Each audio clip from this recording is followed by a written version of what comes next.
అసలే పెదరికం అంతు చిక్కని రోగం. అయితే ఈ విషయం పైన అంటే మన Mahabubnagar municipal corporation Enugonda BC కాలనీలో ఇక్కడ నర్సింహులు వారికి తినడానికి తిండి చక్కగా లేదు. అదేవిధంగా ఉండడానికి ఇల్లు కూడా లేదు.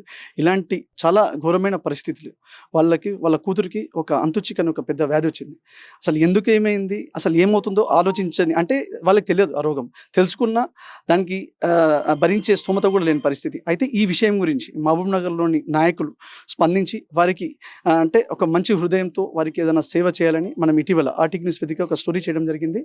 దానికి స్పందించి ఇప్పటికే నాకు దాదాపు 2 సార్లు మన Mahabubnagar municipal corporation deputy mayor Surender Reddy గారు చేసి అసలు ఏమైంది వారి పరిస్థితి ఏంటి ఒకసారి అంటే వివరంగా చెప్తే మనం ఏమైనా సాయం చేద్దామని వారు తెలియజేశారు. అయితే వారికి కూడా మనం ఏం జరిగిందని క్లియర్గా ఎక్స్ప్లెయిన్ చేశాము.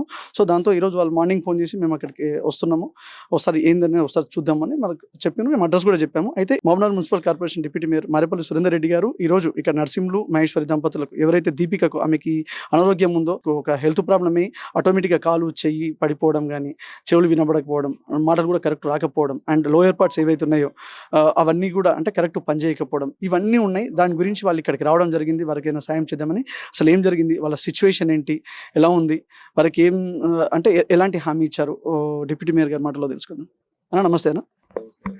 అన్న మీరు సిచ్యువేషన్ చూసారు వీళ్ళది, అసలు అంటే ఎట్లా ఉంది, వాళ్ళ పరిస్థితి ఎట్లా ఉంది, వారికి మీరు ఎలాంటి భరోసా ఇస్తున్నారు? నేను గతంలోనే మీ ఛానల్ ద్వారా ఒకసారి చూసిన ఆ పాప అమ్మాయి పరిస్థితి తలుచుకుంటే సరే మనం వాళ్ళకు మద్దతుగా నిలబడాల్సిన అవసరం ఉంది. ఇప్పుడు అది మెడికల్గా కూడా చాలా మల్టిపుల్ డిసీజెస్ ఉన్నట్లున్నాయి, బ్రెయిన్లో చిన్న గడ్డలు ఉన్నట్లున్నాయి. అది మెడికల్ కూడా కష్టం అని చెప్పి 2 సర్జరీలు అయినాయంట ఆల్రెడీ.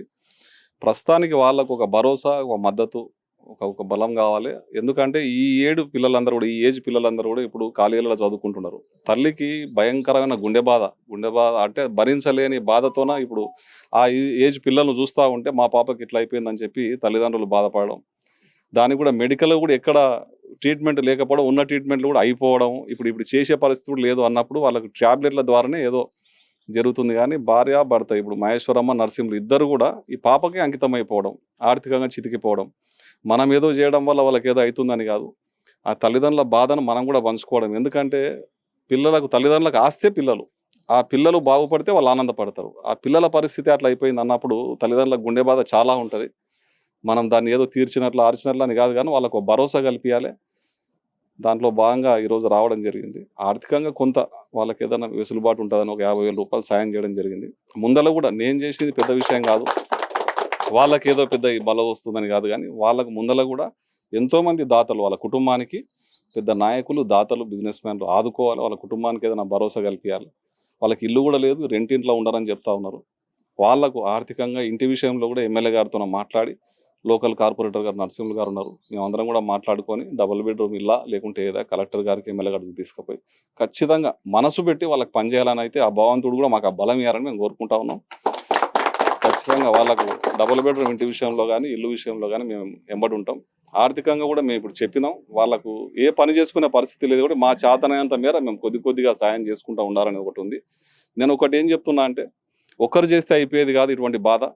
దాతలు ఎవరైనా పెద్ద బిజినెస్ మ్యాన్లు కానీ నాయకులు కానీ ఈ కుటుంబాన్ని ఆదుకుంటే వీళ్ళకి కనీసం ఒక ఆర్థిక నష్టాలు ఒక దిక్కు, ఇబ్బంది ఒక దిక్కు, భార్యాభర్తలు ఇద్దరు పని చేయకుండా పాపం చూసుకోవాల్సిన అవసరం ఒక దిక్కు, ఇటువంటి చితికిన బతుకులకు మనం తోడుంటే వాళ్ళకు కూడా ఒక భరోసా కల్పించడం అవుతాం. ఇటువంటి ఎవరైనా సరే ఎంతోమంది ఎన్నో రకాలుగా ఖర్చులు చేస్తాం, ఫంక్షన్లు చేస్తాం, పెద్ద లక్షల కోట్ల రూపాయలు ఖర్చు చేస్తాం, కానీ ఇది మనం చేసే 5,000, 10,000, ₹1,00,000 ఇటువంటి కుటుంబాల వెలుగు నింపుతుంది.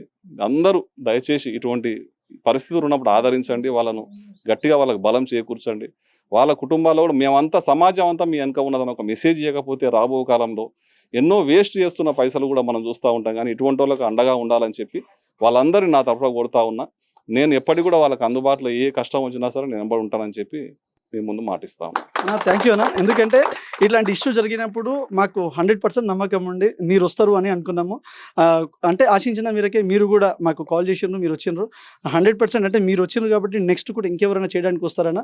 మనము ఆంధ్రలో కూడా చూస్తే పునర్విక్ అనే ఒక అమ్మాయి అయినా 1.5 year అమ్మాయి, ఆ అమ్మాయి కూడా ఒక ఇంజెక్షన్కి దాదాపు లోకేష్ గారు కూడా ఆయన వచ్చి ఒక 5-6 కోట్లు ఇచ్చారు. మిగతా సమాజంలో ఉంటే యువకులు కానీ అందరు కలిసి కూడా వేసుకుంటే దాదాపు 16 కోట్లు వసూలు చేసి అమ్మాయికి ఇచ్చారు. ఆమెకు ఒక పునర్జన్మ కల్పించింది పునర్వికకు.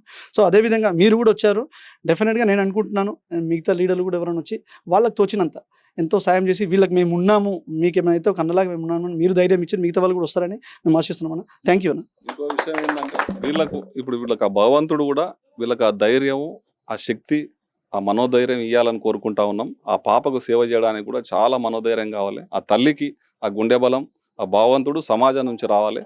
ఆ తల్లికి ఖచ్చితంగా ఆ పాపకు సేవ చేసుకుంటూ ఆ పాపను కొద్దిగా గొప్ప క్యూర్ చేసుకునేటప్పుడు శక్తి ఆ భగవంతుడు ఆశీర్వాదం వాళ్ళకి ఇవ్వాలని చెప్పి సమాజం మొత్తం ఈ తల్లిదండ్రులు ఎంబడి ఉండాలని కోరుకుంటా ఉన్నా. ఎవరైనా మా పాప పరిస్థితిని చూసి ముందుకొచ్చి మాకు అన్నలాగా ఏదో 5,000 10,000 సహాయం చేస్తే మేము మా పాప కొద్దిగా బతకగలుగుతాం, ఆమెని మనం మంచిగా చూసుకోగలుగుతామని కోరుకుంటున్నాను. ఇంతకుమించి ఎక్కువ మాట్లాడాలంటే నాకు ఏడుపు వస్తుంది అంతే.